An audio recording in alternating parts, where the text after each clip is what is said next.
Good morning. We are live on the 4th of July. So happy 4th, everybody. I hope you have a fantastic day planned and a whole bunch of good food.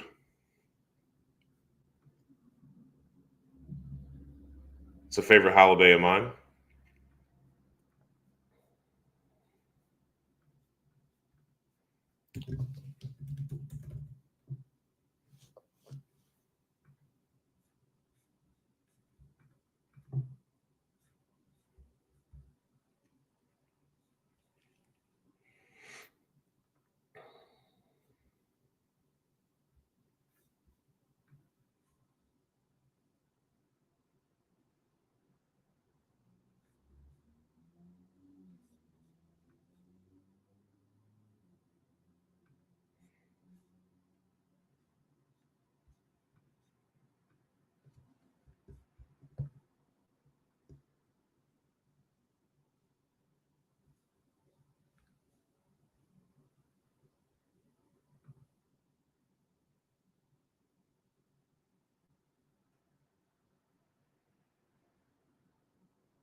All right. I think I got everything settled. I was on the wrong internet. Well, one of the things that I wanted to do this morning that I thought would be kind of fun is go over housing market data. There's another channel called Housing Nerd, and he goes to the Redfin data center and just reviews everything. And I thought that looked like a really good time. And it's something that we could do on a national scale. A lot of times, my information is solely based here in Montgomery County, Ohio. So I'm going to start there just because I haven't looked at these things yet. And I'm really curious as to what they have to say.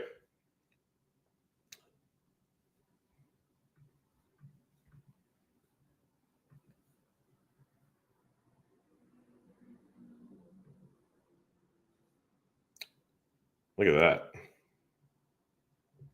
Like a tunnel. So I guess this is just a broad overview of all metros, and yeah, everything was tracked for the past 4 weeks, and it goes back to 2022.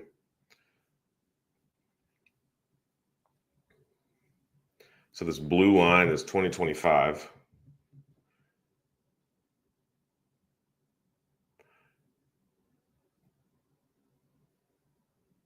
So it looks like new listings are down by less than a percent, but nonetheless down.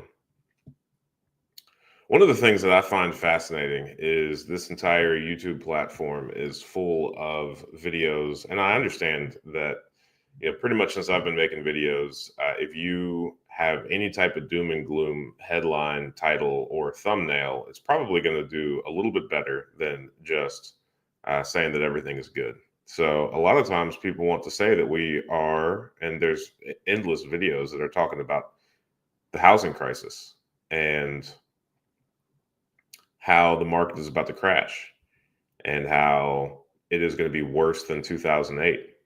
And I just couldn't disagree more. I would like to first off remind everybody that 2008 is based on the bad kind of financial backing of uh, just the housing industry as a whole. I would say that I know we've all had plenty of time to digest it, figure out what happened, where we went wrong. There have even been movies made about it at this point. But effectively, these mortgage backed securities and the underlying financial instruments used um, were full of bad loans. People were getting mortgages that couldn't prove that they had a job, couldn't prove that they had income. And now we are not in that position. I would say, if anything, the entire industry as a whole has kind of overcorrected on that. And we have no bad loans on the books. Everybody qualified. Everybody did really well when these loans were made. Now, I've seen some arguments that state the debt to income ratios are all messed up on the current loans because of the increase in insurance, the increase in taxes, which caused the overall monthly payments to increase. So that makes it more difficult. But still, that's a very different position than not being able to prove that you had income or even a job. I think one of the things that was pretty funny in The Big Short was ninja loans. No income, no job, approved. That's not the position that we're in. Even with debt to incomes being skewed by the increase in prices and not the increase in wage, there's nonetheless still appreciation that has occurred on these homes. And while I fully understand that in order to tap into a home's equity, you have to refinance, which would then raise your rates, and there's no clear way to utilize the equity in your home to pay off your loan, it's still something that needs to be considered. In addition, with new listings down, interest rates about to fall, allegedly. That's what the current administration wants. I really don't see the market doing anything but going up.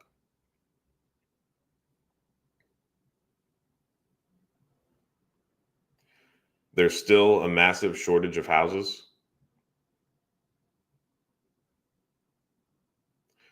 There are more people that want to buy homes than there are homes available. Let's look at pending sales to see if that's so. Year over year, pending sales are down 3.2%.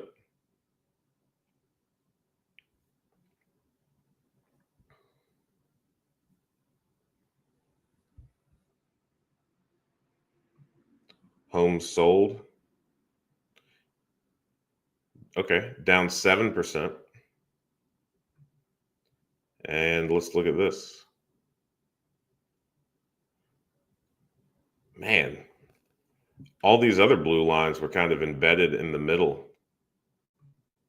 Pending sales, but this one is way up. Yeah, new home prices are just above and beyond all the other previous years. 3.87% is what the listing price is up. So homes sold down 7% nationwide. Pending sales down 3%. And new listings are down 1%. But the values, new listing median price, let's look at the median sale price. Still up. Look at that. A lot of these are on the downward curve, already starting to go down. Not the sale price. Still up 1% year over year with the national median sales price of 400,000. That's huge. That's a big number. But if you remove, I still stand on my initial point of if you remove the bad loans from this equation,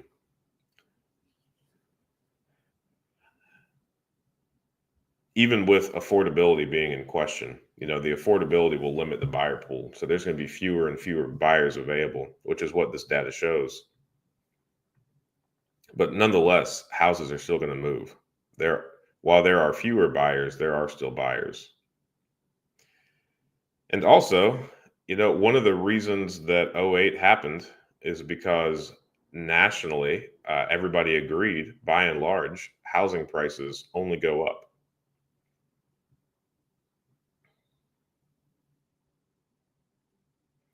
The institutions never would have created these products if that were not the case, as far as the mortgage-backed securities.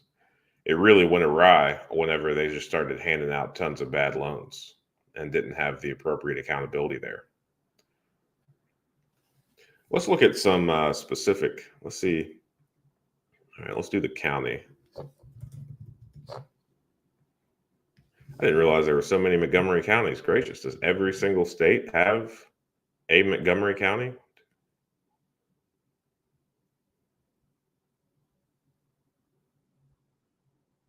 18 states. Well, I guess there's a couple that are. Maryland has two Montgomery counties, or just a glitch in the system. I only know about Montgomery County, Ohio. That's where I'm at.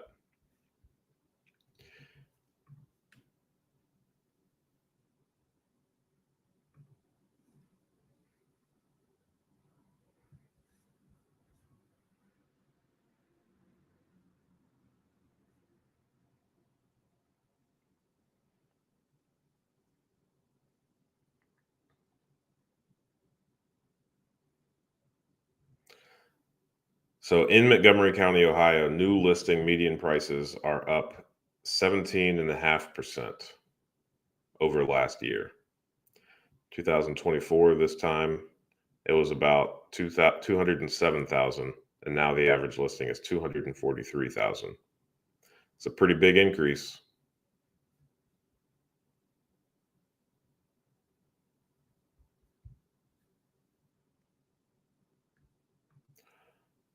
Homes sold.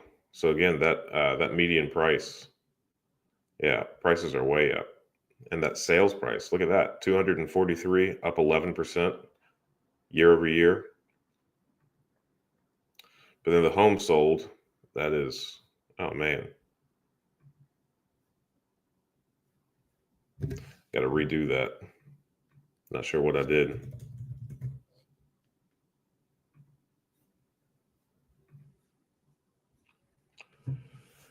Yeah, homes sold, we're down 10% over last year.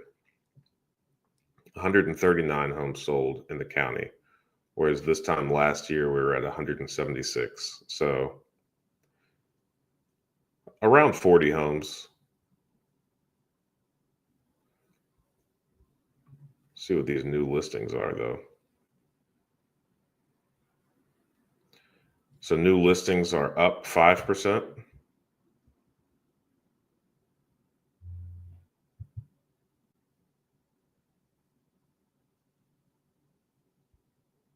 $187 compared to 178.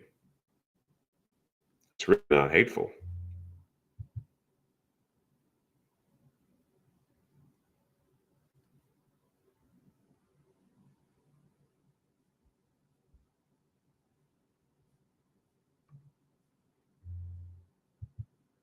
Pending sales are down 4%.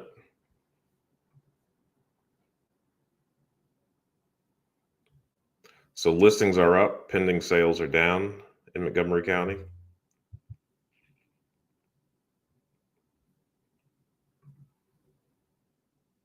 Homes sold are down 10%. But the listing median price is up 17%. And the sale price is up 11%. Days to close,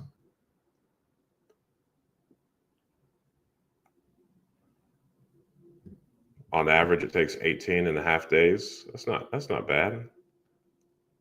Last year, it took 15 days this time. I mean, that's really not much difference. New listing median price per square foot. That's fun. $151 per square foot. That's about right. All of our appraisals have been coming in around $110 to $120 per square foot.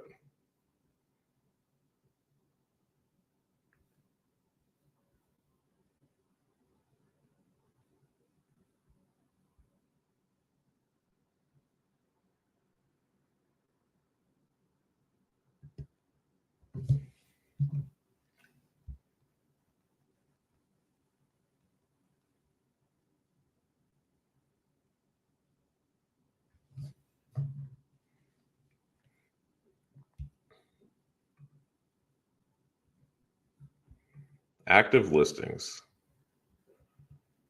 So 1,466 active listings. That's up 15.5%.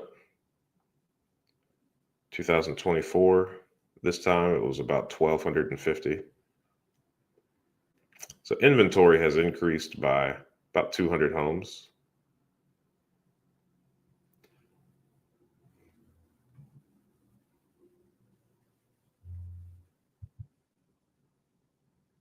On average, things stay on the market for about 31 days, which is 4 days longer than last year.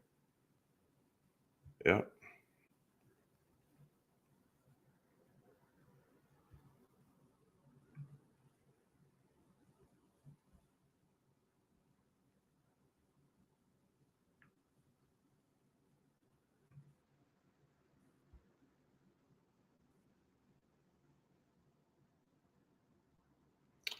So the average sale to list is, I mean, it's less than 1%.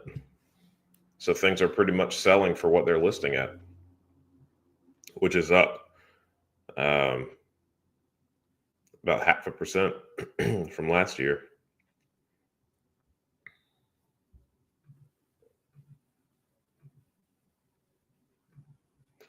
Another thing to consider with the median house price being so high up, I mean, the housing market moves pretty slow, but one of the trends that I've seen in the area, talking with all the realtors that deal with banks and the foreclosures and watching the foreclosure auctions, is a lot of these banks are bidding and buying these properties back, not only because that is what the government requires that they do in order to, file a claim um, to get their loan balance back if it's a Fannie Freddie loan, but also they are holding these properties, renovating them on their own, and then selling them. So when foreclosures do happen, I mean, you could see that the median listing price, and let's look at the median sales price. I mean, it's so far up year over year. These banks have equities. So in the event you did want to talk about the debt to income being off now, and that is how you can compare it to, 2008, you really can't say that in the same light because all of these houses have equity in them still. And look how, I mean, we have a long way to drop in order for that to not be the case, especially if you go back multiple years. So, in order for the equity in these homes that are erased, I mean, the average foreclosure process, I don't know, it takes at least 6 months, I would say. So, unless you had a foreclosure that people bought the home and never made a single payment on it, 2024 prices are kind of irrelevant. So, looking back at the 2023 equity is probably a more reasonable thing to do, or even the 2022 equity. So, there's massive amounts of equity inside of these homes. So, when foreclosures do start to happen, you're not really going to get as many distressed properties as you might think. Banks have enough equity in order to be made whole after they repossess them. The people that like making the doom and gloom videos suggested that the result of all the money printing and all the forbearance is going to cause a wave of foreclosures to hit the market. And that just hasn't been the case. When foreclosures did start picking up, like I said, banks were the ones that were flipping them themselves, which is completely different than in 2017, 18, 19. We were buying foreclosures just off the HUD Home Store for, we bought dozens of properties around the $20,000 to $30,000 range. Not going to happen. If the median sales price, not to try to do public math, but 243,000 is the median sale price, and that is up over 195,000 from 2022. So, in order for me to be concerned about the housing market in any way, shape, or form, you would have to have such a high number of houses hit the market at one time to erase all of the equity that we see here.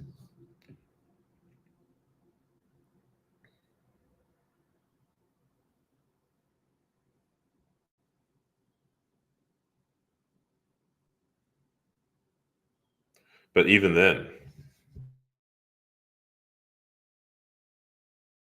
there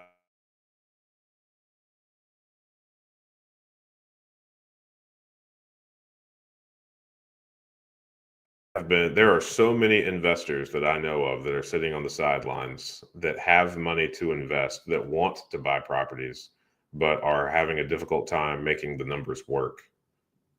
That as soon as interest rates drop a little bit, or as soon as the housing market experiences a little bit of difficulty,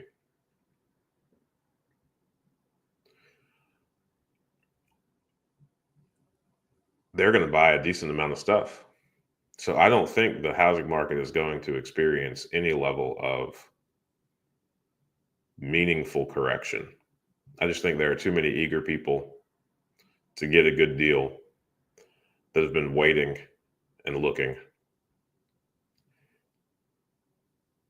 And from what the government is attempting to do, I just think as soon as interest rates drop, I'm more familiar with investors than I am with retail buyers. But I guess if I were to sit here and think, I have heard of just as many people wanting to buy homes, but waiting on interest rates to do something. Same could be said for investors. So we'll see if these interest rates drop. Let's see what the 10 years at.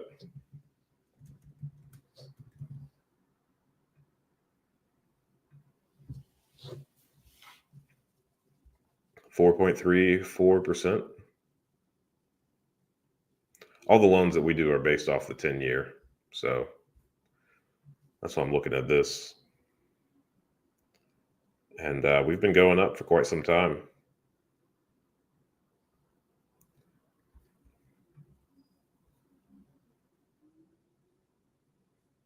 Man, 1982. That was serious. A 15.8% treasury yield.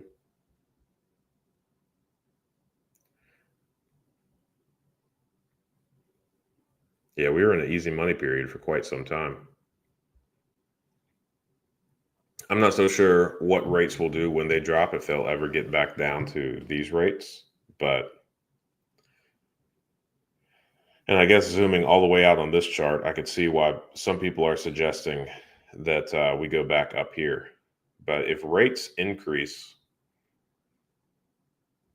based on what I'm looking at in the county, and I guess let's go back and look at everything.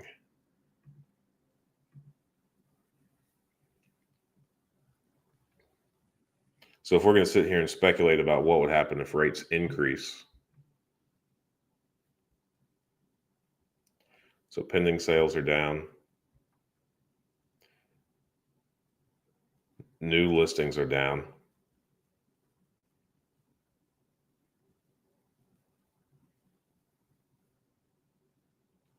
New listings being down are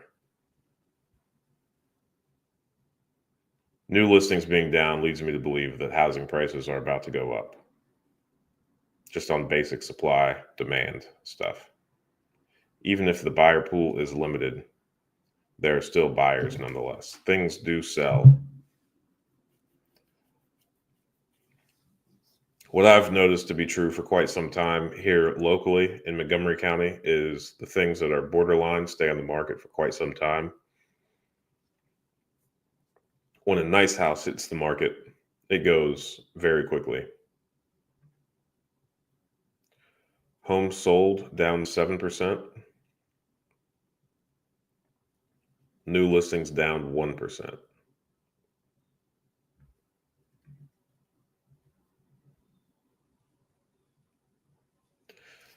So the new listing median price is going down. It looks like it kind of follows the same pattern every year, but we're still extremely elevated over where we have been.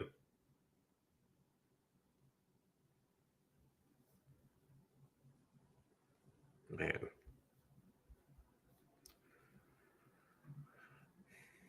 median sales price still looks like it's going up. It'll probably settle down. These winter months probably has everything to do with school, when people want to move. Sales price is still up 1%.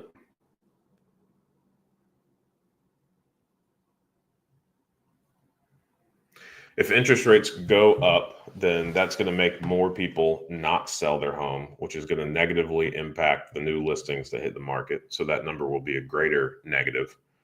People are going to get more stuck if to, just to kind of ride the coattails of terminology I've already heard.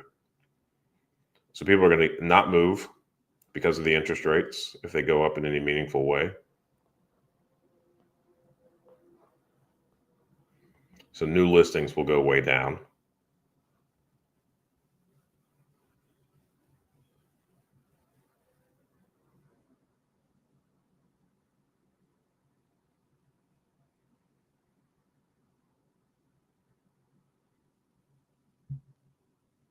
The buyer pool will be extremely small, smaller than it already is, which is okay since we have a decrease in new listings. There are still going to be people that are forced to move for jobs, family, other overall life reasons. So inventory will still move.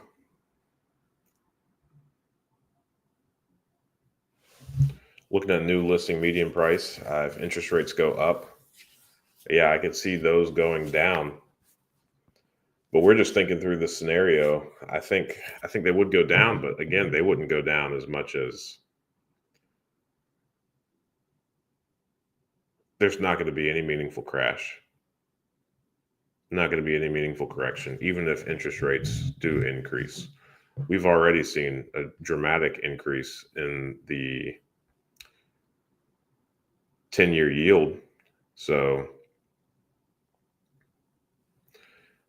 in 2020, in July of 2020, it was less than a 1% is what the 10-year was.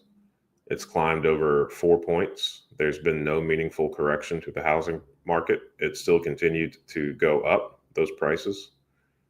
As the 10-year, if it were to climb, up to the 10% mark,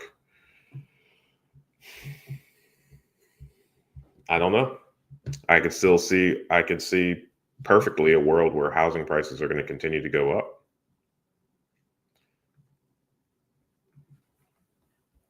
I think it's time for us to just buckle in and get situated to these new prices.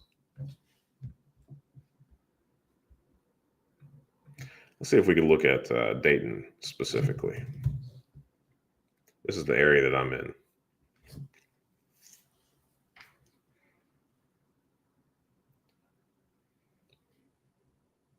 So Dayton Metro. I'm sure this includes new listing median price 262. Yeah, this most certainly includes the suburbs. So probably the entire Miami Valley area. Up 14% on the listing, up 9% on the sales price. Still kind of in the middle on the days to close.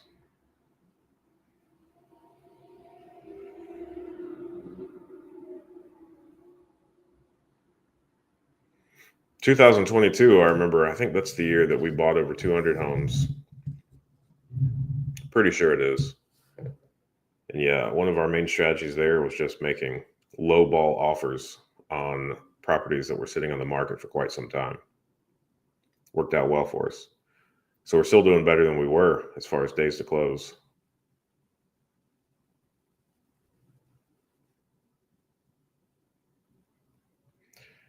Increased over 2024, but still better than 2022 and about the same as 23.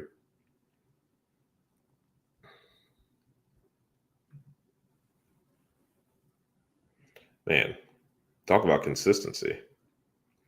Homes sold down 4% year over year. Sales price still way up, 260,000. New listings, 6%.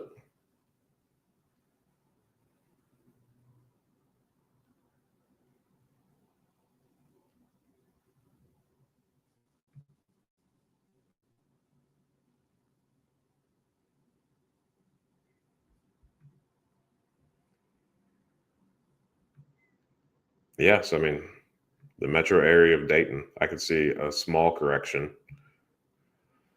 just because of the increase in new listings, but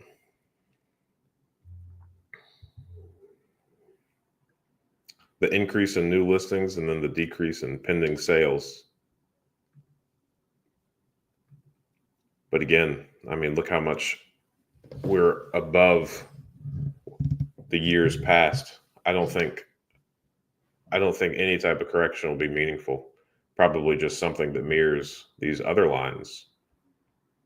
These lines all look about the same. So I guess if you're in the market for a Dayton area home, uh, maybe waiting until late July, August will be or September, October might be the time to seasonally purchase a house.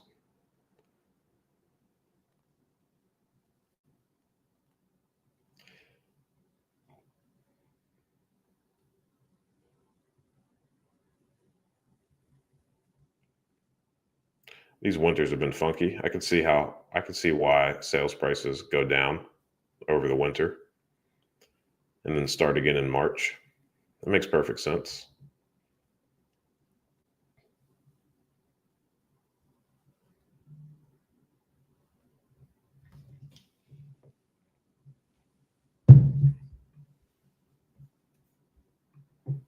Good morning.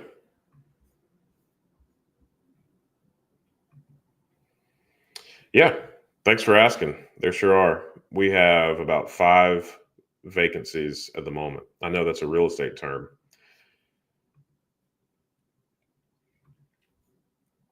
We've got a Tuesday morning group. There are 2 there, and then 3 in the Monday afternoon. That Monday afternoon is in a tight spot. It's during lunch hour, right at noon. So we've got to squeeze in a lunch beforehand or stay hungry until afterwards on those calls.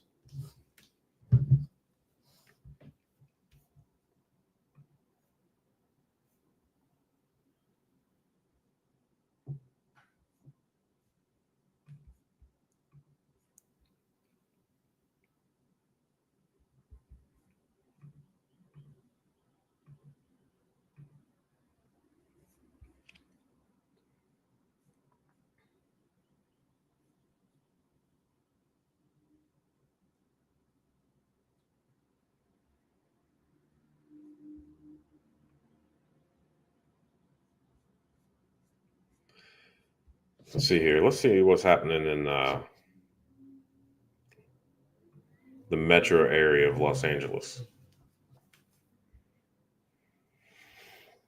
Because a lot of times, I mean, we're in the sleepy Midwest. We tend to perform better just because our economy probably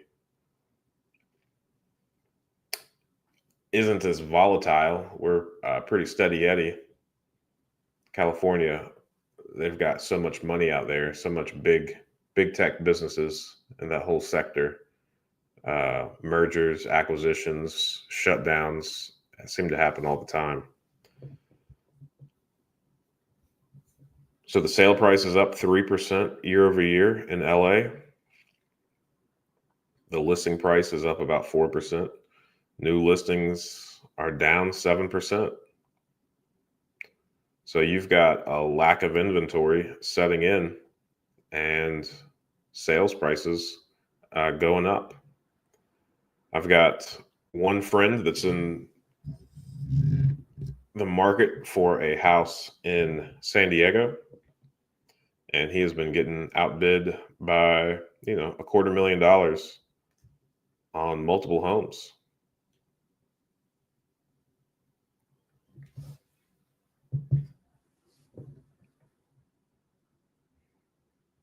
So I'm not the smartest person out there, but I will say, from all this data, it looks like it's safe to assume that housing prices are going to go up.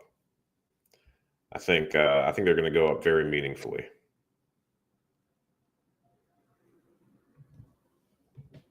Yep. Yeah, if you will, go ahead and send me an email, Ryan at seekwisdom.us. There's also this website, um, seek-wisdom.com/join. You can send me an email, go to that link, whichever one. Looking forward to it.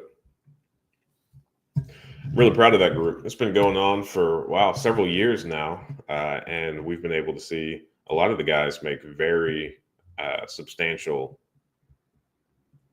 increases in their overall position, which has been, fun to see and fun to hear about firsthand.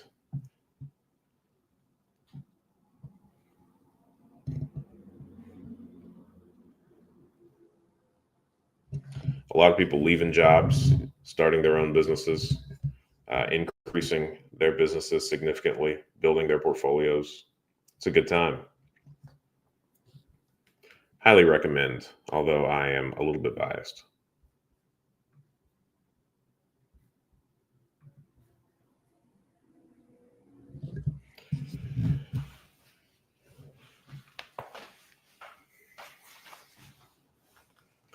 I guess in reflecting on this mastermind happening for several years now, there have most certainly been a lot of people that join, last for a handful of months and then leave. But the people that have stuck around, there's not a single person that has joined in the exact same predicament that they're at now. Usually it's very meaningful and appreciable increases on where they're at. And, at this point, there's probably 15, 20 guys in the group. So there's a significant amount of wisdom, uh, business know how, and problem solving skills available in that group. Greg C., happy Independence Day. Yeah, to you as well. It's a favorite of mine. I really like America. I really like the 4th of July. I've got nothing bad to say.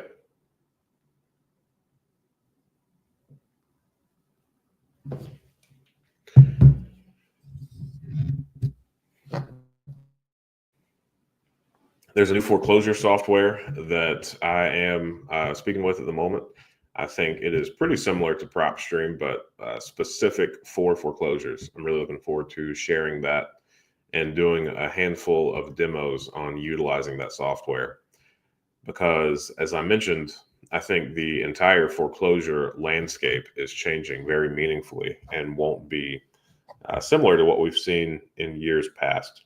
So, there's no bad loans on the book as people are getting priced out of their homes because of the increase in property taxes or insurance or overall cost of living and can no longer keep up with their mortgage payments. When these banks do foreclose, they're not really selling at auction. They are going to the banks. The banks are owning them. They're not selling them. They are renovating them and reselling them themselves. So when banks are flipping properties, there's a significant amount of meat on the bone. Contractors aren't known for giving banks favorable pricing, even in bulk. So, and banks often say that they are not in the real estate business. They make the loans, but they have no interest in managing the properties. And with as much equity as are on these loans as we just saw by looking at that Redfin data, and I would like to pull that back up while I'm saying this. There's a significant amount of meat on the bone. So, in order for you to get good foreclosures and do those deals, you're not going to be able to just go to the auction websites or otherwise bid on the foreclosures the same way that we used to. I think in order to be competitive and get the foreclosures now, you're going to need to be proactive in that pre-foreclosure state. You're going to need to go make contact with the people that are getting foreclosed on and get the property prior to the bank's foreclosure actually going through. That would probably be beneficial to the person that's being foreclosed on, and it would also allow you to make the money that the banks plan to on hiring it out. And I'm a little bit pessimistic about banks doing flips. I think usually the community would be better off with an actual real estate professional in the area doing those flips. So I think it would be a win for all parties involved. And if you are tactful enough on this pre foreclosure phase, you could potentially do some type of creative financing and pull that loan out of foreclosure. Uh, it's never good for anybody to have a foreclosure on their record. So I think that is going to be the strategy for handling foreclosures in the future, is being proactive, getting to those properties prior to the actual legal filings going and being fully executed, and the property actually making it to foreclosure. And this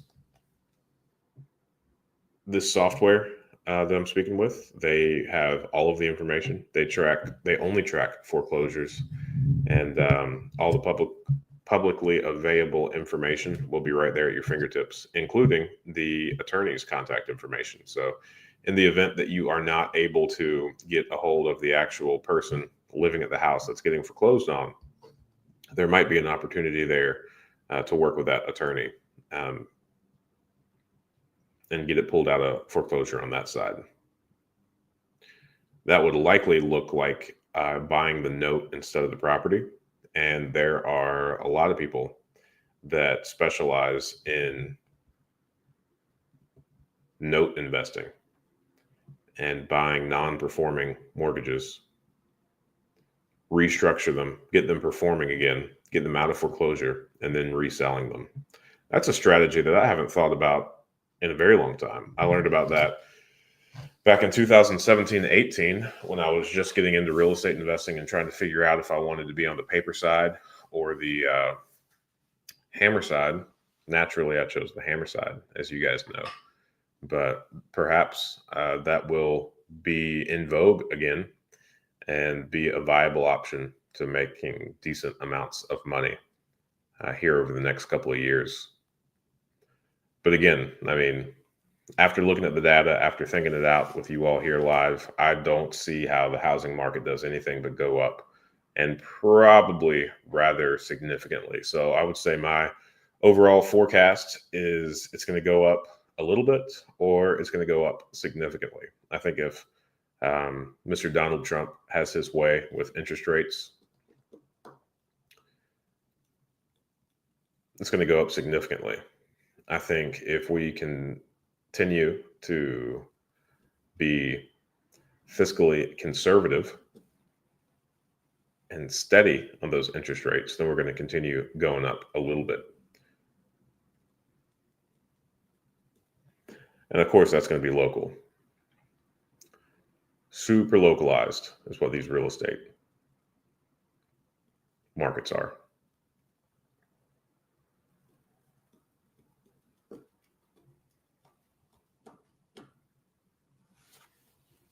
Those are my thoughts. Not sure if you all have any thoughts. Happy to hear your thoughts, talk about your thoughts, answer any questions. Looking forward to putting out that foreclosure video. Going to do a handful of insurance videos. One of the priorities for me over the next year and a half, 2 years, is to substantially grow this insurance agency that we have. So the states that we're currently in are Ohio, Michigan, Indiana, Pennsylvania, Tennessee, North Carolina, and Georgia. So those are the states that we're able to write in.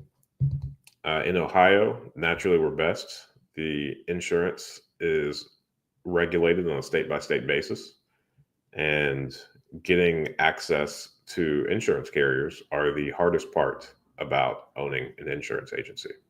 So usually insurance companies are pretty tight and regulated on who they will let sell their products and not. So I would say we are most competitive and extremely experienced in writing insurance in Ohio. Just like credit unions and banks and buying houses, the smaller and the more local the banks are, the more flexible and willing to work with you they are. So here in Ohio, we represent a lot of smaller regional insurance aid companies, and they usually do a better job than the Allstates, Geico's, State Farms of the world. That's the perk with working with an independent insurance agent. It's a lot of fun. I like that business a lot. All that to say, if you live in one of those states, please reach out for insurance. Let me know when you're operating in Utah. Man, that's a long way away. The state of Utah from Ohio.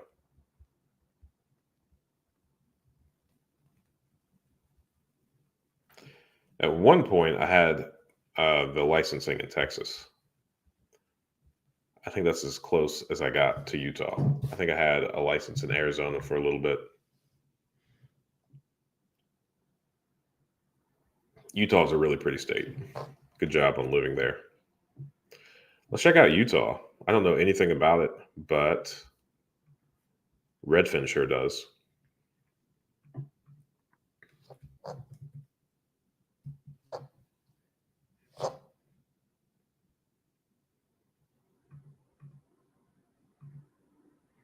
What's a good county in Utah that we can look at? I should probably get two screens. That way I don't have to send you guys into the live stream tunnel each time I want to click back to see if there's been any comments.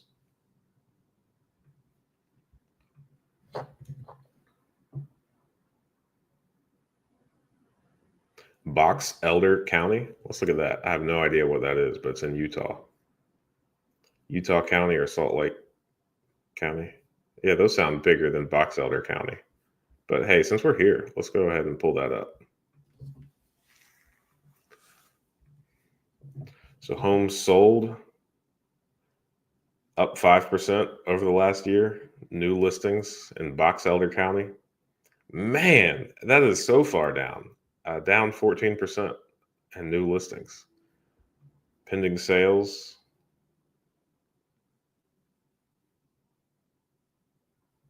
Up 11%. Nope.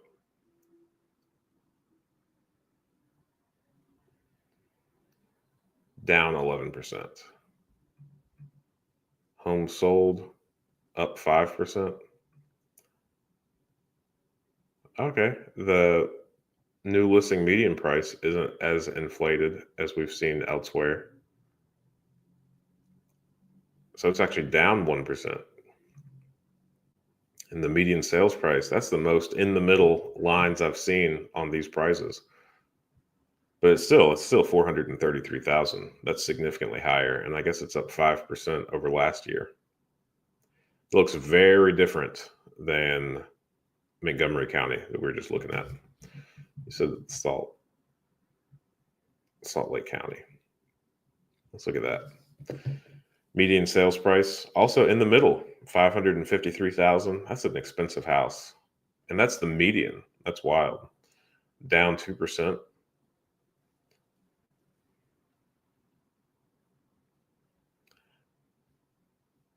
Yeah, all these lines, just looking at the way that they generally go, looks like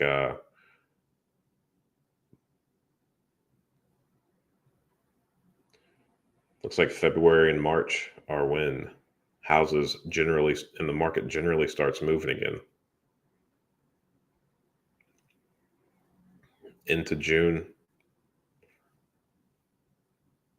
I mean, it looks pretty consistent. These lines all look just about the same. Homes sold down 15%.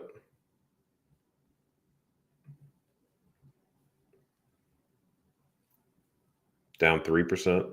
Pending sales, new listings, up 0.5%.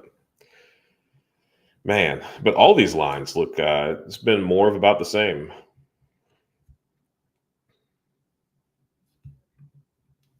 Reminds me of one of Jim Rohn's quotes of this year is going to look a lot like the last year. Yeah, all these look pretty consistent.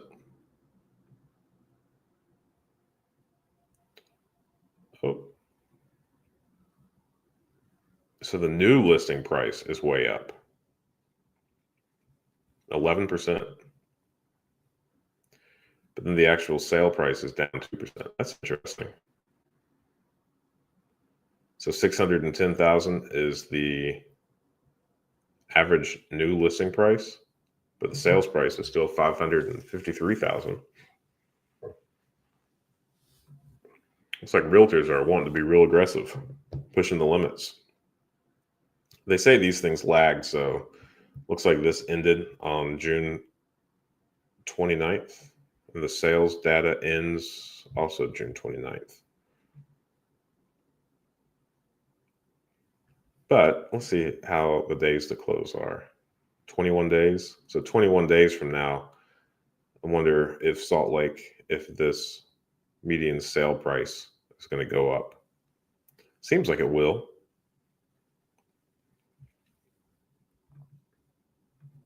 Median price per square foot. Yeah, that's way up. 2%. Looking at these lines is fun.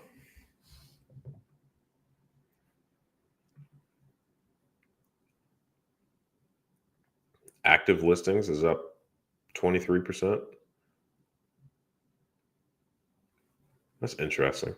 I wouldn't have expected that based on how consistent all of these other lines were.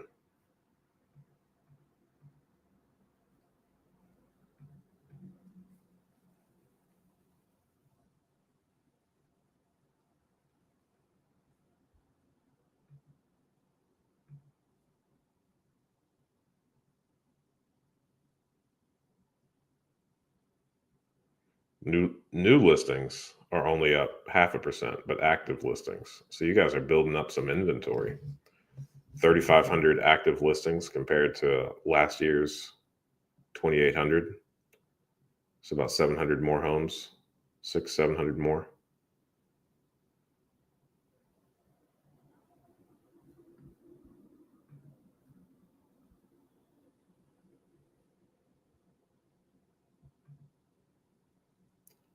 Homes sold is down 15%. So yeah, the inventory is building. Interesting. While the new listing median price is higher. So yeah. Interesting. So you guys have a lot of inventory sitting around. The new listing prices are up, but then that explains why the actual sale price is more or less about the same as everything else. I do think that this is gonna increase. But with so many houses sitting on the market, maybe not. What if you guys just have a lot of people that are sitting out there trying to push the market, saying, I would move if I could get this? I imagine these homes aren't sitting around empty.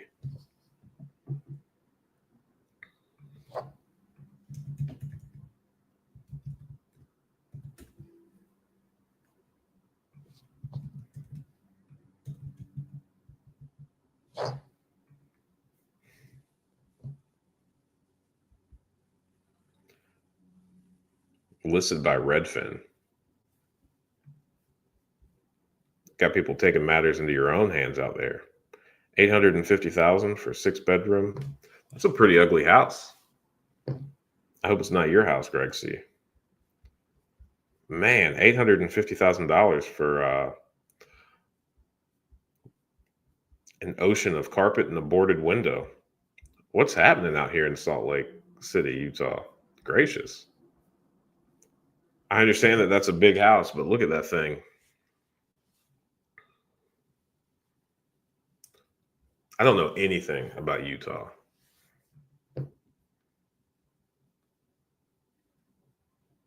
Non-conforming duplex with mother-in-law apartment. All right, at least it's not a single family home, I guess.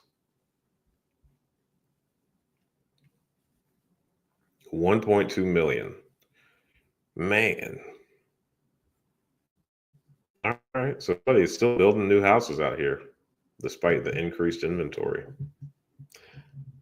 I tell you what, I could see how somebody strings together a narrative that everything is going to crash, but I just don't think that's going to happen. I was about to say this looks nice and beautifully lived in, but AI was tricking me. This isn't real furniture. This is one of those virtually staged things.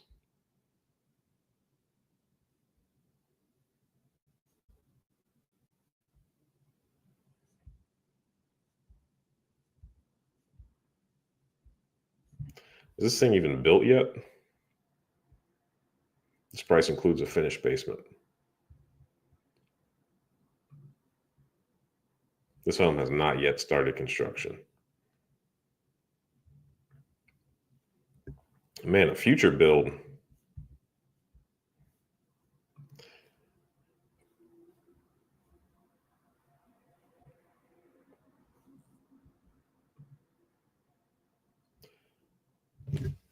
We have a lot of homes in Ohio that look just about exactly like this. Not done up like this, but still the original brick and this style.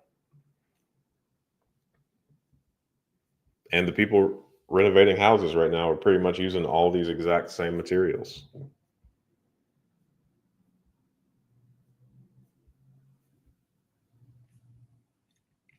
One thing that has really caught me off guard is the acceptance of LVP in higher valued homes. I remember at some point, somebody told me that when you get into the high valued homes, pretty much wood, tile, and potentially carpet and bedrooms for personal preference are the like floor coverings that are appropriate for $1 million plus homes. But now it seems like LVP is acceptable just about everywhere.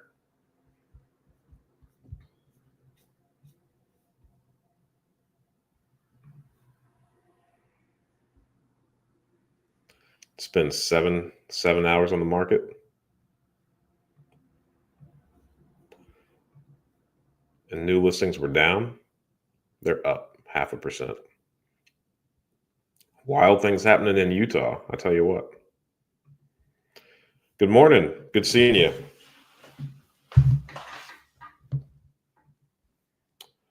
We've got low crime, but household income versus median home price isn't great. That makes sense. Uh, that duplex didn't look like it was low crime, but they say you're not supposed to judge a house by its front door or whatever.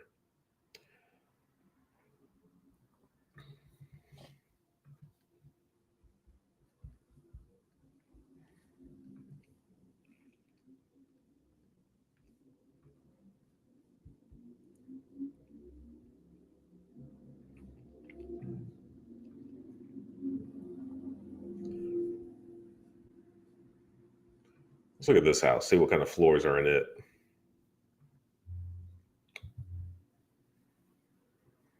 Man, look at that. They went for some real funky tile. I like that style, and I'm happy to see that people are putting it into their houses. It's tough to tell from these photos whether that's hardwood or LVP. I imagine it's going to be LVP though, being in a kitchen. I'm a huge fan of hardwood floors in kitchens, but I think I'm probably going to be in the minority on that one. Carpet in the bedrooms, bedrooms on the carpet.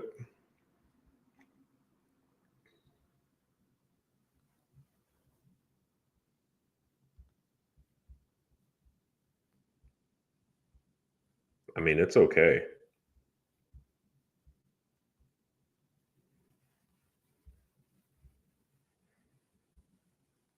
It's a nice view. I can see why they're asking for 1.2 million. I guess every place has a view like that though out there.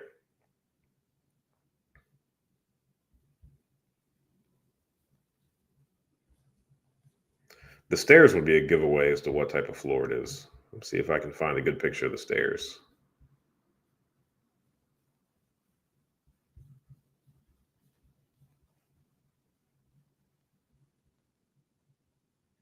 Some penny tile in the shower. That's reasonable. Little tiny home gym. Nothing like kettlebells around a whole bunch of drywall.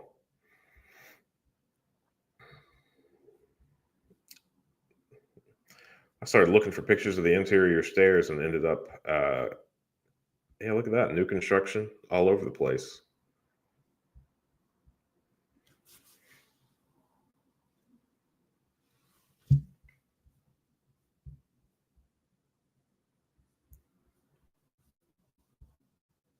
Just the top of the stairs. Conveniently leaving out the actual stairs.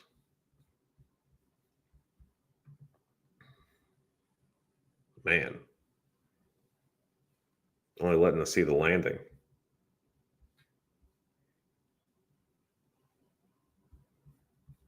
Might be wood. Impossible to tell.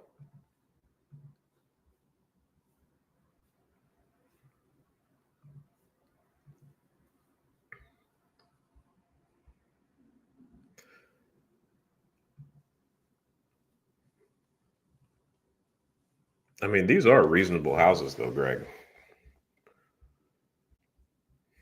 for this price point. I don't think, what is this? $750,000 for 3,800 square feet. I know if my brother were around, he would already have the answer as to the per square foot. Just shy of $200 per square foot. 193.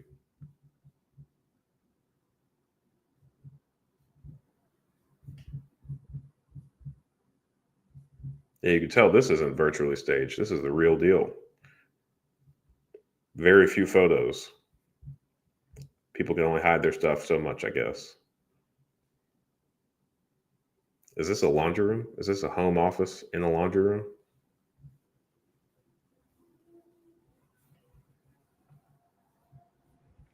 Let's look at, let's compare this because, again, I'm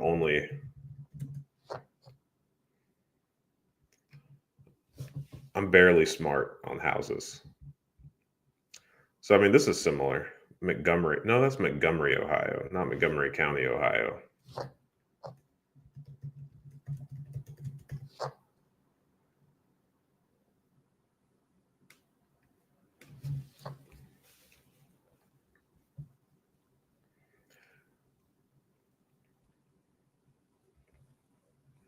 $660,000 Clear Creek Township, south of town.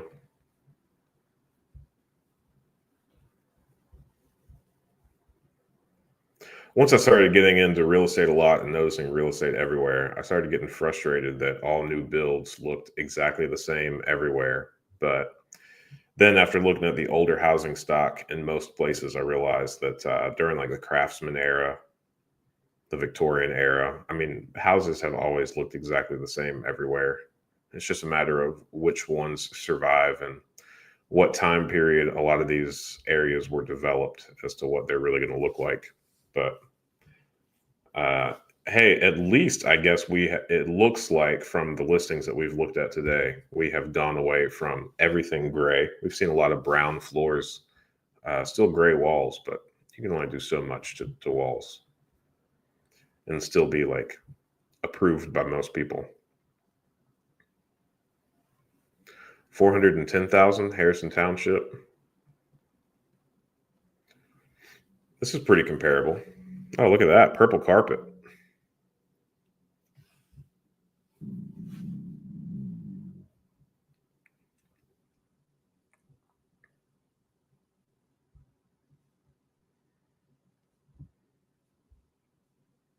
Some old built-ins. That's a fun floor. That hexagon stone.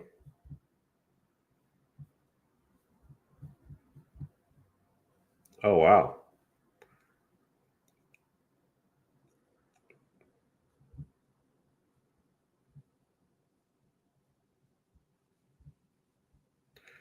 Well, now we know for sure that Harrison Township is more affordable than Salt Lake City, Utah.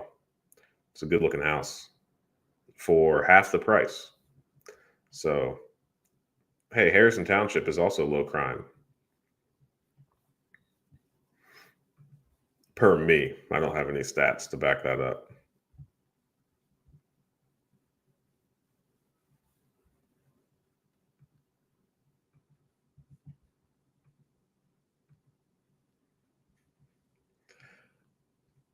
Before I got squirrel brain, I was trying to figure out what $1.2 million would get you here compared to Salt Lake. Here's one that was not built recently. Let's see what year this is. Probably late 2000s. Oh my goodness, I was so far off. 1950. Would not have guessed that. Man, look at that ceiling.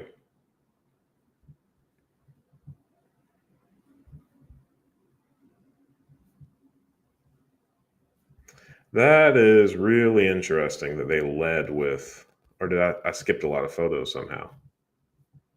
Okay, I was gonna say that's really interesting that they led with the basement bar. Let's say I know what that listing realtor was into.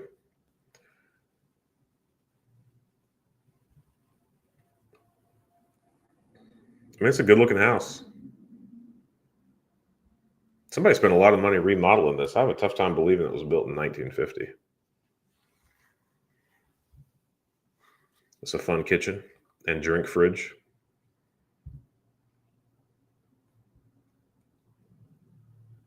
I've seen a lot of people do this recently. Is the different colored island. Huge pantry. But really about the same square footage as Salt Lake. Let me bounce over. 1.2 million for 4,400. And this is 6,200, but also $200,000 more.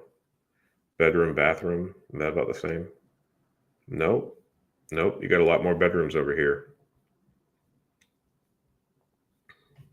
And no view. I don't think there's a pretty view. Similar staircase, though.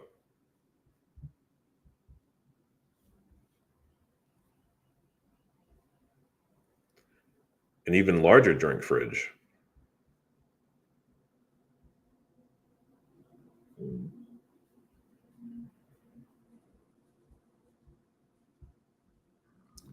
Huge yard. A lot of grass to cut.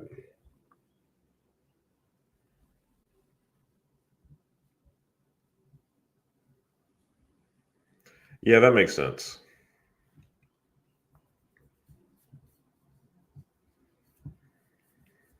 Well, if the luxury homes are comparable in this market,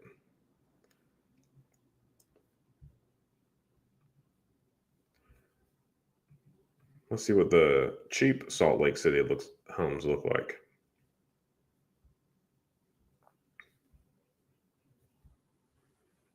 Trailers. I got nothing against trailers, but trying to get apples to apples. Man, we're gonna have to go really far to get apples to apples. $80,000 trailers. People in Salt Lake are serious. Oh my goodness, they keep going. We're gonna get to $100,000 trailers. All right, there's a condo. There's something stick built. Stick built start appearing at the $100,000 mark. I think this is a trailer based on the ceiling. Let me see if I'm right. Out here making real fast decisions. These walls got to be trailer. Yep.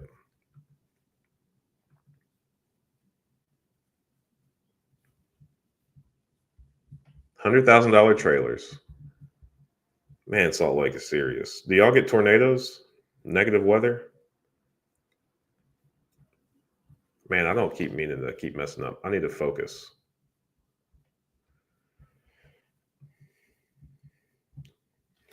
Oh no. How high is this going to go? $120,000 trailers?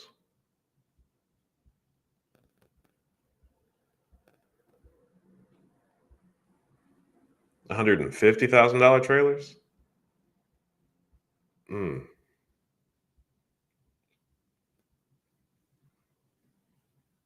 this is sneaky. I want to give that the benefit of the doubt and say it's stick built frame, but I don't think it is. You could buy a unit in here for $170,000.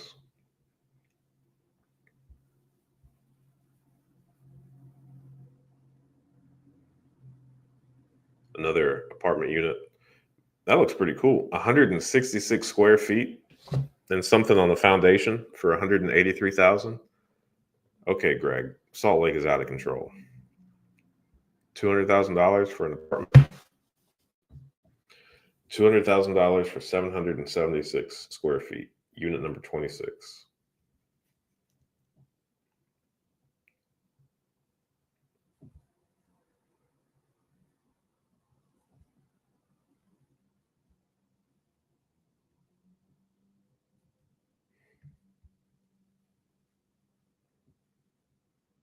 Is this what's going to happen in most places? Are we going to start? Because I mean, I'm pretty sure like those people that do all the syndications are the ones that originally built this.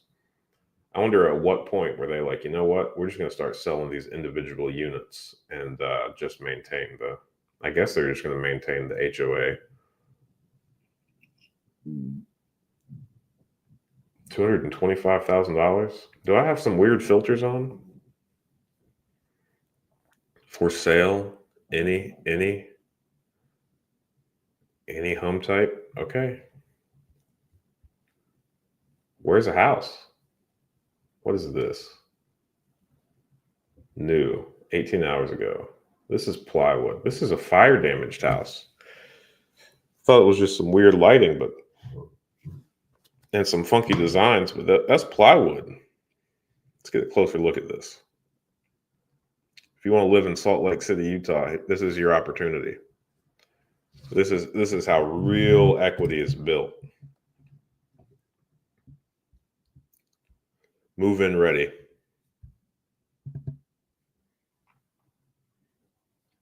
I hope everybody is okay that was in that fire. That's real serious. Available soon. Offers will be reviewed after showings have occurred. Home is being sold as is with fire damage. That's nice of them for specifying that. Estimating expense has been considered in the listing price, nearly a quarter acre and in a great neighborhood. So they're trying to say that people are going to knock this down instead of fixing it.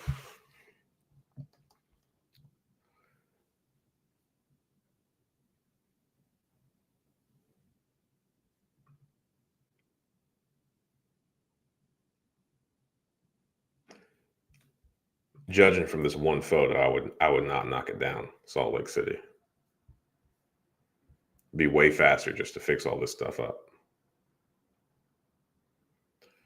$230,000 for a quarter acre, I guess is what they're saying. All right, $230,000. Oh, it's opening up a new tab each time I click something. Okay. All right. Well, that was the first stick-built single-family home that we've seen. The entry price for that in Salt Lake is $230,000. This is eye-opening.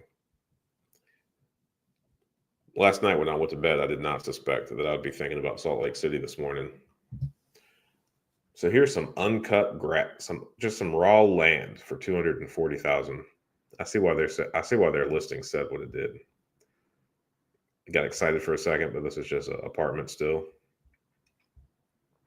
Apartment. So the top of the line markets is pretty comparable of what we just saw, but the average market under that is just completely different. We're not into any homes yet.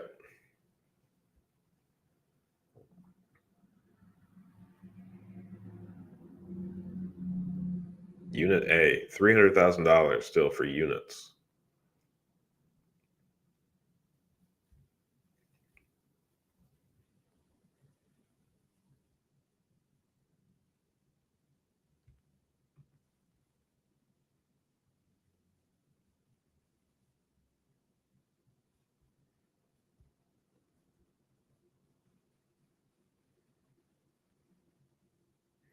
I mean, I guess this is why you do deep dives into statistics, because everything that we just saw on Redfin about average days on the market, I mean, we're up to $300,000 and there's not even any real houses yet. And when I was looking at those stats, I was sitting here thinking that I was only talking about single family homes, but in Salt Lake, we're talking about apartments.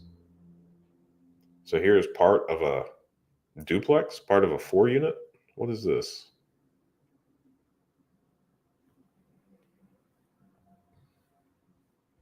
See what the street view is. All right, 4 meters. At least this side is a 4 unit. Man, you're gonna buy one of those for $300,000? Ooh.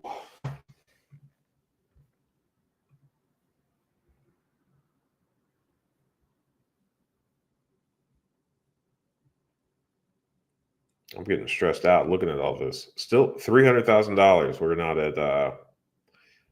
not at stick built houses yet. This is making me feel like I don't know anything about life.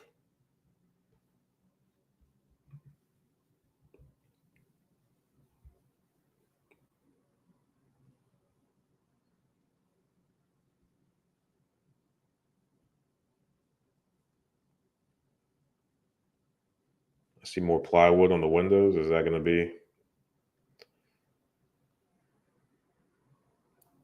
840 square feet, $315,000?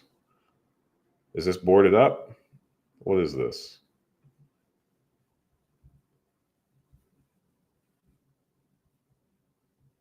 Got the old tire swing, great memories. See all sorts of little kids running around. Man, judging from this picture alone, and then this picture in Dayton, Ohio prices, I would suspect that we'd probably pay 30 grand, 35 grand to renovate this whole thing. 850 square feet. So it's less than $400,000 afterwards. Let's see if we make it to single family homes by 400,000.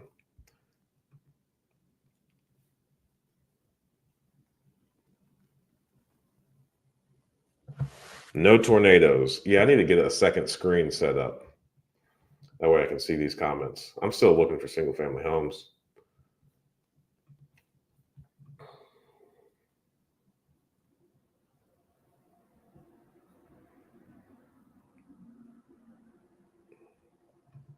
What is your main source of finding homes? I tell you what, the main source is the MLS right here. Kind of what I'm doing.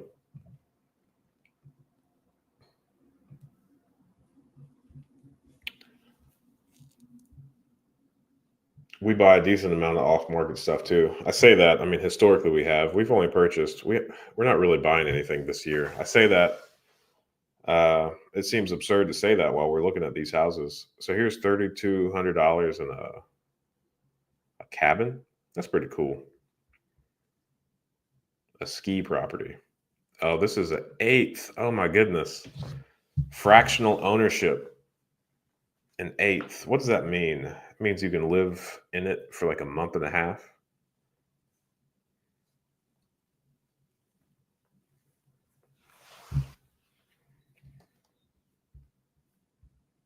All right.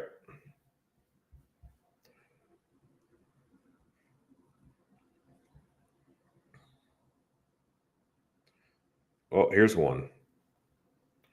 No fractional ownership here, I hope. Welcome home. Embrace the warmth and comfort of this charming 2 bedroom, 1 bath, situated in a quiet and welcoming neighborhood. Oh, flooded with natural light. You shouldn't use negative words as a positive. That is probably just the insurance part of me, though. All right. Well, we did it. $327,000 will get you somewhere in Salt Lake County. 1,067 square feet. I fully understand that Dayton, Ohio is a uh, lower entry market. And I understand that the internet has its thoughts about Ohio. But let's go back. Let's $327,000. So we did it on the luxury home, and we're kind of comparable. Let's go here. 214,000 for 1,176. That's in 29. That's Centerville. You can get way cheaper. Centerville is one of those more expensive places in the area to live in. Let's see here. $327,000 square feet. Let's sort by square feet.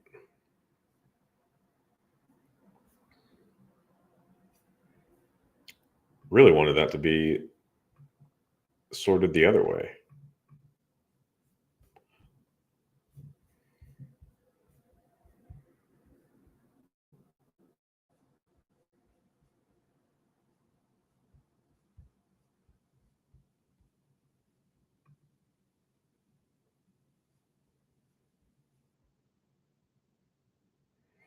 Yeah, I mean, you're already over 1,000 square feet different.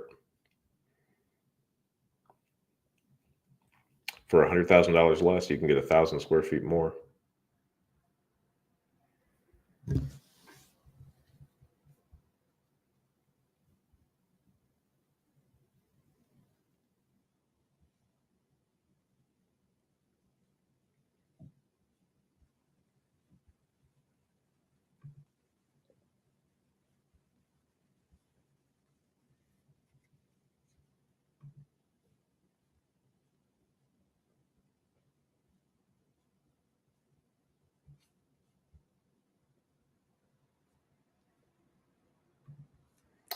Yeah, Salt Lake is wild.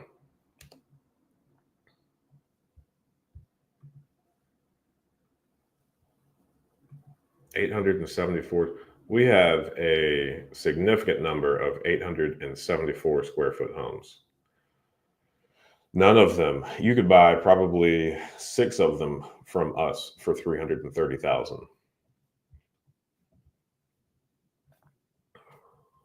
Let me take that back. We've appreciated. You could buy 3 of them. 4 of them. Comfortable saying 4 of them.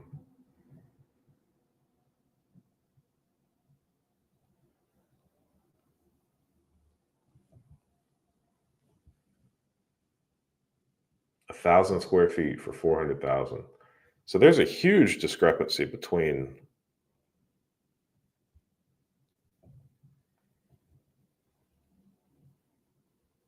I mean, looking at the house for 1.2 million at 6 bedrooms, I wouldn't expect to need to go all the way up to 400 grand to get a 1,000 square foot house.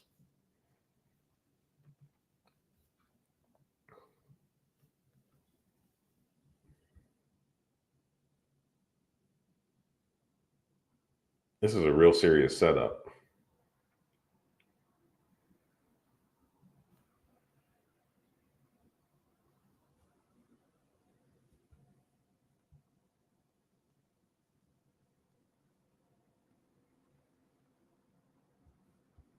Man, everything in this area is built up around it. I guess zooming out and looking at that photo, I can't see.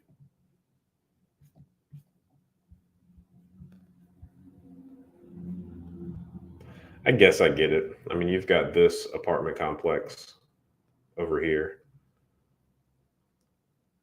I'm not sure where that house is. I think it's right here. Yeah, it's right here, I think.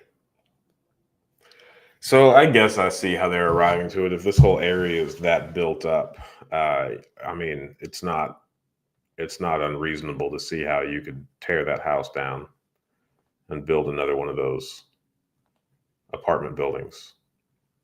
Kind of sad for the single family home space, though.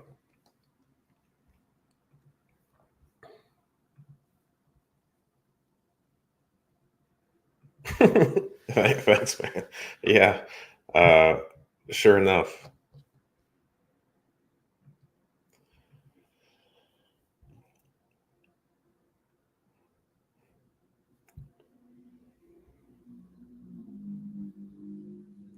Really wasn't expecting to go down this rabbit hole of Salt Lake City compared to Dayton, Ohio, but here we are. And I mean, we're still not. We're in the mid 300s. and we're not reasonably to any houses yet. So 400 grand is where the houses start.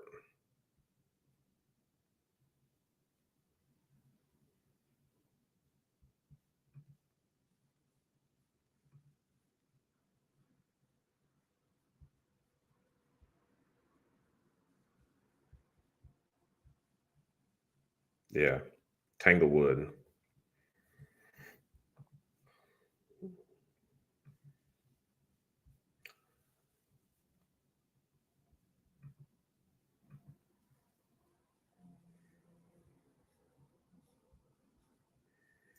I looked at this house several years ago. I think I even made a YouTube video about it. Uh, I did not buy it. Someone else did. I passed on it at 30, maybe $40,000.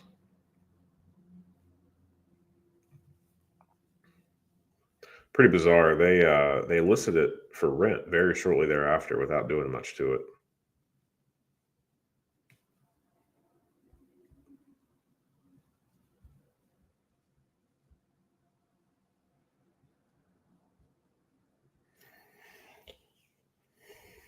I mean, housing prices have gone up here significantly as well. All these lots that are for sale. It's pretty wild to see. There's one trailer, 21 grand, 25% cheaper than those Salt Lake Utes. I don't even remember when they started falling out, those trailers at Salt Lake.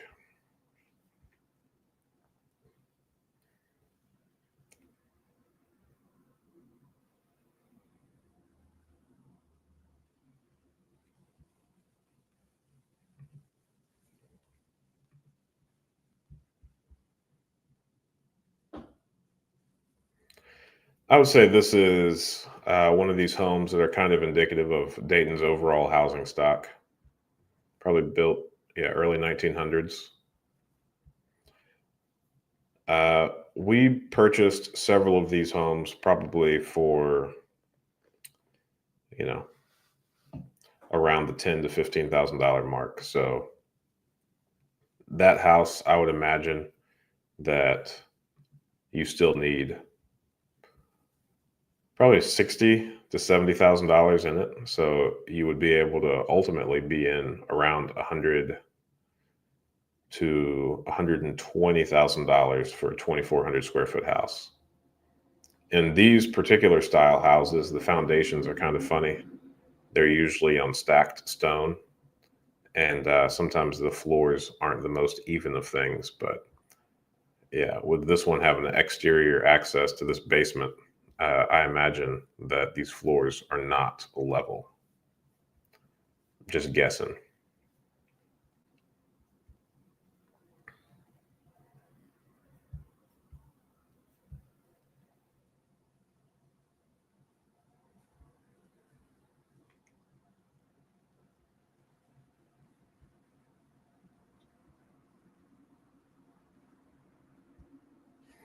Yeah, I mean, I guess after doing this little comparison and looking back, I mean, these aren't trailers, but they are Salt Lake trailer prices. So, hey, anybody watching, highly encourage you to invest here in Dayton, Ohio. I think that's what I have reaffirmed to myself today.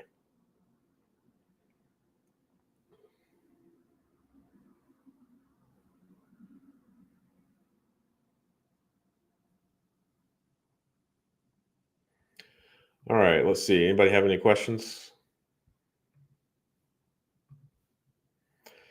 I ended up building new instead of buying an existing house because it was only 50K more back in 2022. Yeah, that seems really reasonable, especially after looking at all those prices. I can't believe, I mean, we had to make it clear to the mid 300s before we saw a house. I guess 200 and something to buy that one that they suggested you tear down that's fire damaged. That's pretty serious. But I mean, even that one at 400,000, that was a pretty small house that that guy had that computer set up in. It looks like it has everything to do with the land value more than it does the house. So I could see that. I mean, we're building a house right now, a small little 1,066 square foot house. My son and I started it as kind of a homeschool project. I have not really done that great of a job with it, to be honest. I've learned a lot of lessons the hard way on building. We've been delayed for about 45 days at the moment based on just not having the electric. So we started this, I think we broke ground in September of last year. And that was right before we had um, some really inclement weather. And we're doing a crawl space. So we got the hole dug and then the rain filled it. So it's just been one hard lesson after another. I like to think that I'm going to be well prepared to build a house next, but we'll see. I'm not solely convinced that it's going to be a worthwhile endeavor. All that to say, though, the main lesson that I've learned is we're building a 1,066 square foot house. And when I started this, I really wanted to focus on affordable housing. Say, okay, I think I can build this house for $100,000. Pretty sure I can, based on all these costs. Let me do it as fast as I can, and then I will go through and do it as frequently as possible. But what I've learned is it's really not going to cost that much additional to build a significantly larger home. The majority of the costs in building are fixed. Sewer line, the electric, the water supply lines, the gas lines, all these are going to cost the exact same amount, whether you're building a 3,000 square foot house or a 1,000 square foot house. So it really only makes sense to build larger.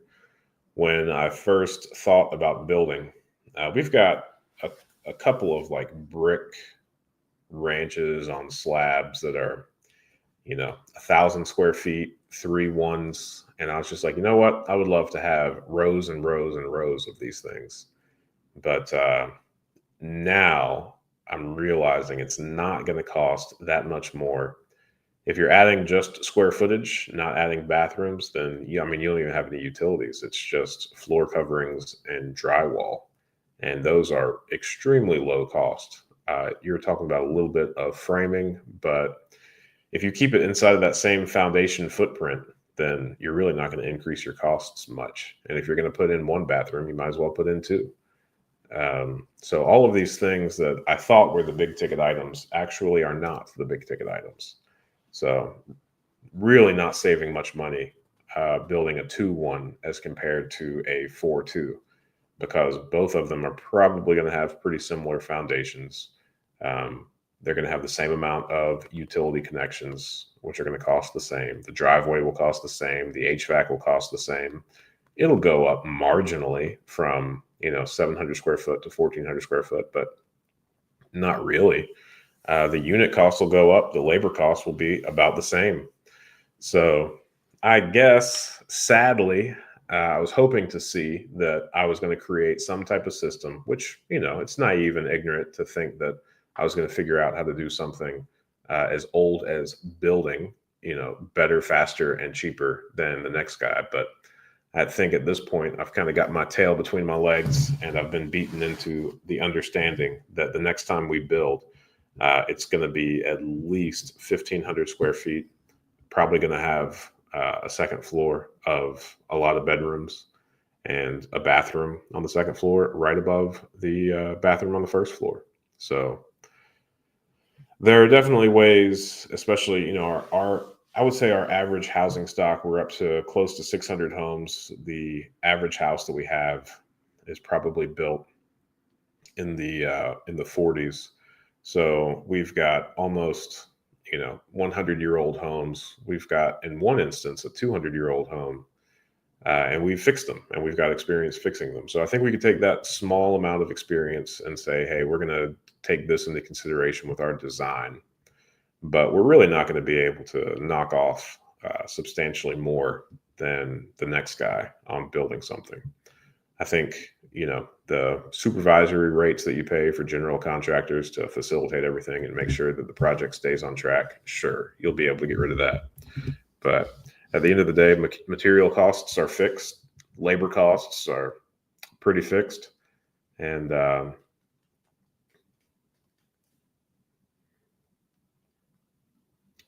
there's like a point of diminishing returns when it gets to building things smaller.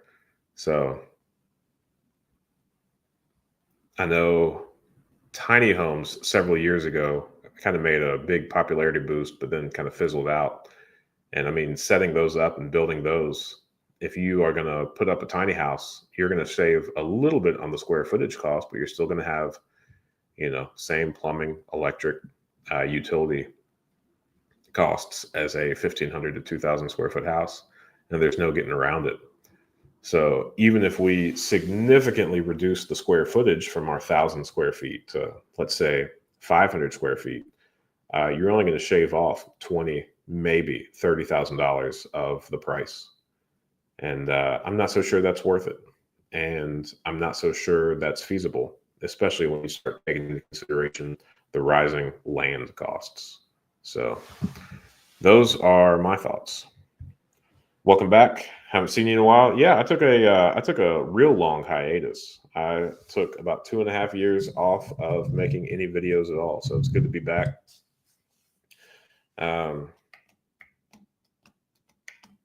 We're up to 570 homes. I've got 7 kids now and a couple more businesses, but my goals are primarily the same. We're not going to be buying as much. I'm going to try to start. Well, I am building a house. I was hoping to build about 10 this year. That's not going to happen. I really want to learn the lessons from this one. Kind of take it slower, but the insurance agency is what I'm going to focus a lot of time on growing. That one's doing really well.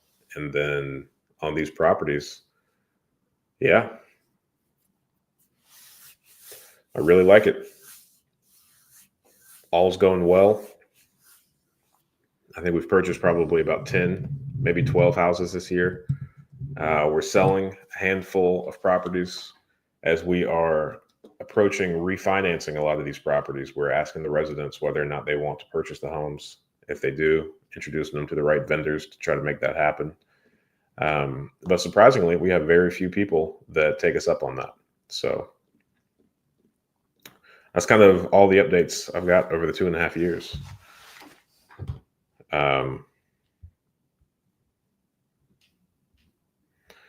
This has been a great time. Made it an hour and 40 minutes in, I suppose. Happy to stick around if any of you guys have any questions. Otherwise, I did a YouTube video with a lady named Beth Blackmar. She is the media relations manager for a movement to abolish property taxes here in the state of Ohio. I think that's got a lot of momentum at the moment. That video is one of the most recent videos that I've done. If you feel like watching that interview, she makes some really good points. And I signed up the insurance agency to be one of those signing stations to get that petition signed. The mastermind group, we've got 5 openings. If anybody is interested in that, send me an email, or like I put on earlier, the seek-wisdom.com/join. That link still works. 2.5 years later, going strong. I have written another book. I'll be posting that soon. I think hopefully you guys can see the last book that I sold about rental property insurance in that little shop bar below the video description. Excited about that.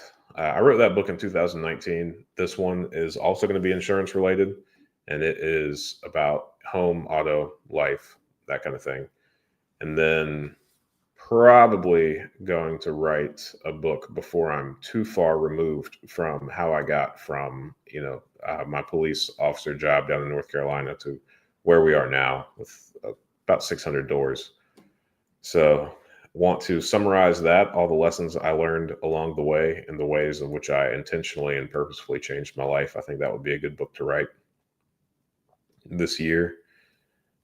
So I hope to fill up that little bar on the YouTube channel full of books that I've written. I like that. I'm a big fan of long form content, as I'm sure you guys are as well, since you actually tune into these things. These shorts, man, they're brain rotting. Going forward, what kind of content do you plan on doing? That's a really good question.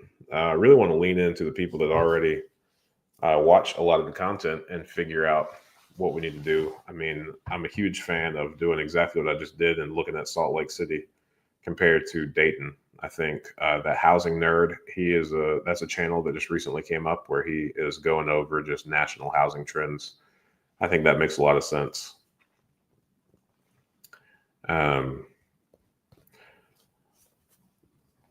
I've got a handful of foreclosure videos planned, a lot of demos of the software that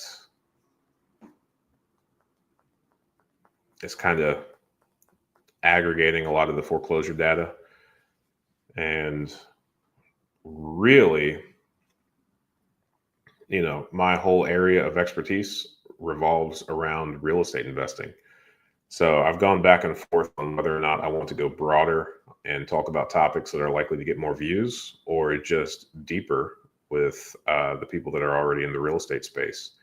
And, at the end of the day, I don't think there's a wrong answer, but I'm still trying to figure that out. Probably the real estate investing is what I know the most. Broad financial data, like you should make more, increase your income, and spend less. There's only so much you could say about that.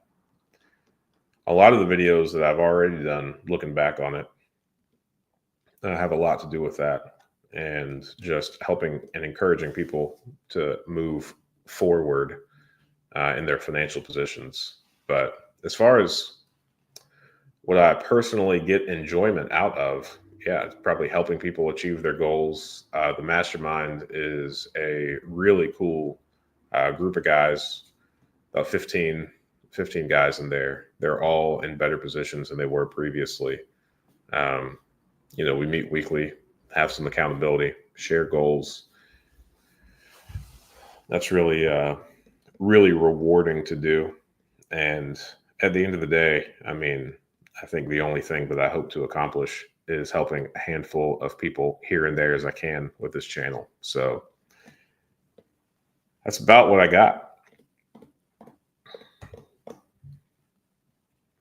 I'm going to start meeting with a fella once a week to really fine tune the marketing and the narrowing down of the focus of the channel, kind of to your exact point. But don't really have any good ideas as far as everything I just told you. So probably just tightening that up in a little bit better of a package and seeing where it goes. So that's all I've got.